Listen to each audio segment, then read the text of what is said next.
In our country, we have an individualistic society. We feel you can do it on your own, and we're self-reliant, and we don't need anybody's help.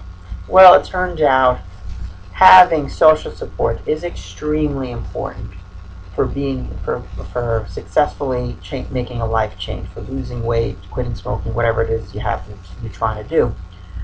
So social relationships are very key in terms of helping you do this. So you want to have a social support network.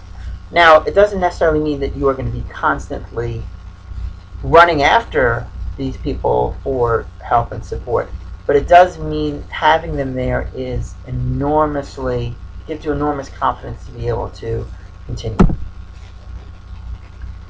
So what is your social support network? What do these people that you engage with, what can they provide for you? One of the things they can provide is tangible assistance. Okay? They can perhaps drive you to the gym when you're trying to lose weight. They can help you at the supermarket buy healthy foods. They can go shopping with you. Make sure that you're getting the good food and not the garbage food. That's something that they can do. They can provide tangible assistance, and so don't hesitate to help use that resource.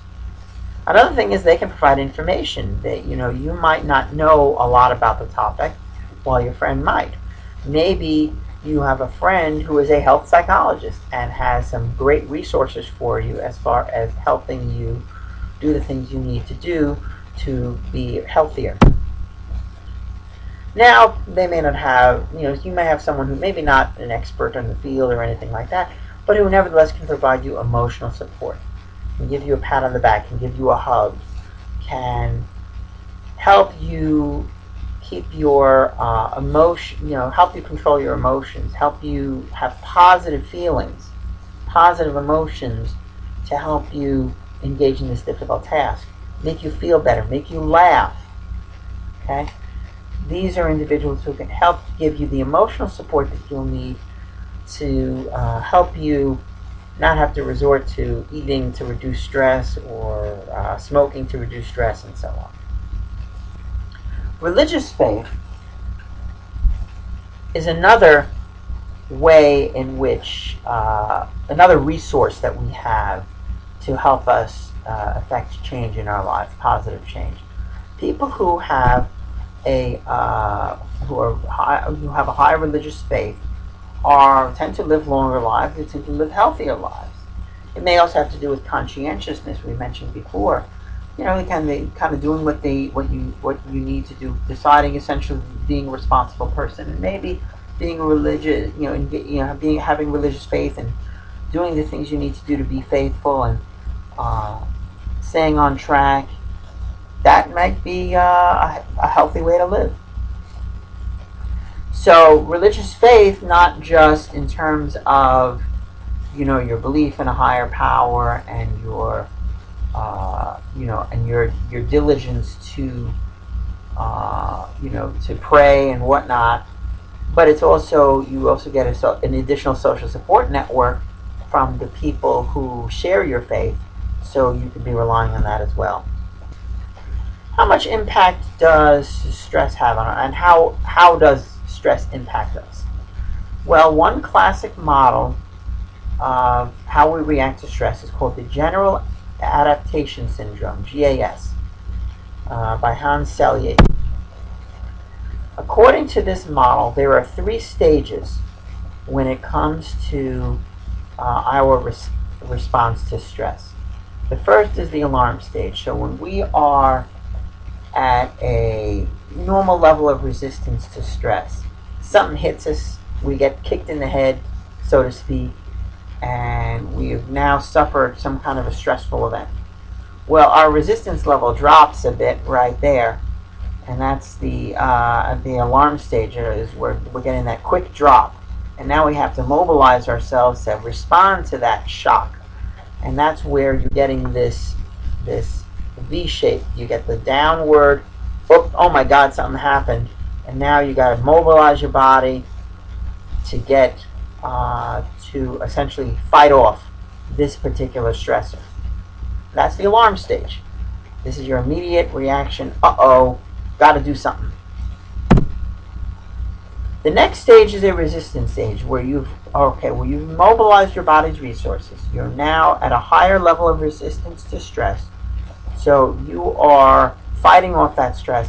And then during this resistance stage, if the stressor is something that is staying with you for a while. So for example, if a car almost hits you, you're going to have that alarm stage, but you're not going to really have that resistance stage for very long because, the stress is over now and you can kind of relax now.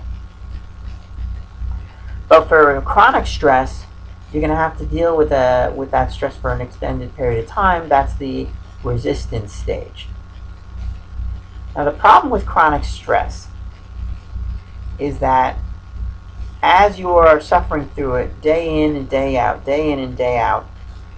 and you're in this resistance stage from day in and day in to day out, your body is not going to be able to take it anymore. And eventually what happens is the exhaustion stage.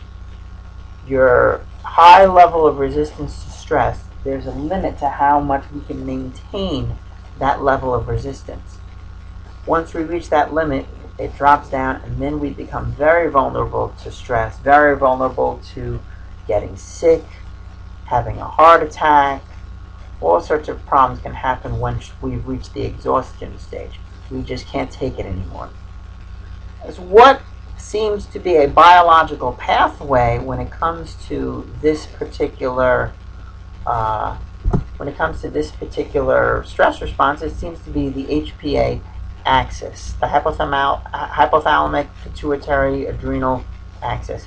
It involves the hypothalamus in the brain, it involves the pituitary gland signaling the release of the adrenal gland releasing epinephrine, norepinephrine, kind of getting you releasing those, and we're also releasing cortisol to kind of helping you to mobilize you, deal with the stress. So the HPA axis is involved, it activates to help mobilize you to deal with stressors.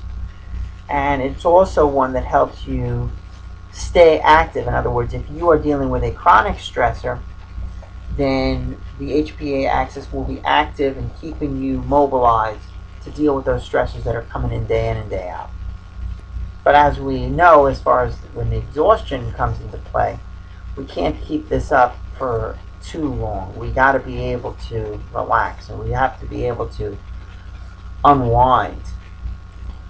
Psycho-neuro-immunology is a field that looks at the relationship between psychology and our immune system. Psychological factors, nervous system, immune system, all interrelated in terms of how we deal with stress and whatnot. So this is an interesting field as far as seeing how your body reacts, the kind of hormones that are involved, the kind of nervous system response. We think about the sympathetic division of the autonomic nervous system, all of these factors in terms of how we cope with stress. So this is a field that looks at, what are some factors that help us stay healthy? What are some factors that help us strengthen the immune system versus other factors that might weaken the immune system when it comes to psychology, when it comes to psychological factors? And there has been evidence that stress can really profoundly affect the immune system. There's been some research, for example, on college students, and where college students were exposed to a mild cold virus, and turns out that subjects who were exposed to it, during finals week, were more susceptible to getting a cold than those who, but then when it wasn't done through finals week. So like that time period creates an environment where everyone is worried and stressed out, making you more likely to catch the cold. If you see the exam as a challenge, you're going to be less likely to have a negative effect on your immune system. If you see the exam as a threat, if you think it's going to, or you're going to fail out of school and your life is going to be ruined, then you are really going to be stressed out, and you're really going to be opening yourself up to the potential for illness. And I want to emphasize, mentioned it a little bit earlier, but emphasize the difference between acute stressors and chronic stressors.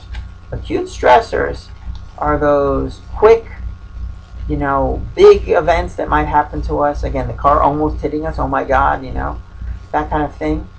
And the chronic stressors are the kind of the day in, day out stresses. And sometimes those acute stressors are really, really big, and those chronic stressors are just little pains in the butt that happen to us all the time. Where individually, one of those chronic stressors might not be that big of a deal, but day in and day out, hour after hour, it has an enormous impact on us. So actually, we are worse off in terms of dealing with those chronic stressors than just occasional acute stressors. We'll be much better off dealing with the acute stressors occasionally than dealing with chronic stressors all the time. So chronic stressors really can have a negative impact on our health, much more so than the acute stressors. Not that the acute stressors are sometimes having the acute stressors is actually good. The fact that we can quickly respond to danger helps us survive. But nevertheless, we can still take a hit from it. But the chronic stressors are really the long-term dangers here. Cardiovascular disease can be a consequence of chronic emotional stress, really causing heart disease, heart problems, and really recognizing that fact, trying to helpfully try to control those daily hassles that we have to deal with all the time. Major life changes can increase our risk. Sometimes those major life changes, it's not just a quick thing. We have to kind of change our whole routine, so it can put us into kind of a combination of acute and chronic in that case. Cancer also plays a role in terms of how we deal with stress. Could be reducing our immune response can make us more susceptible to cancer. So that's also something else to consider.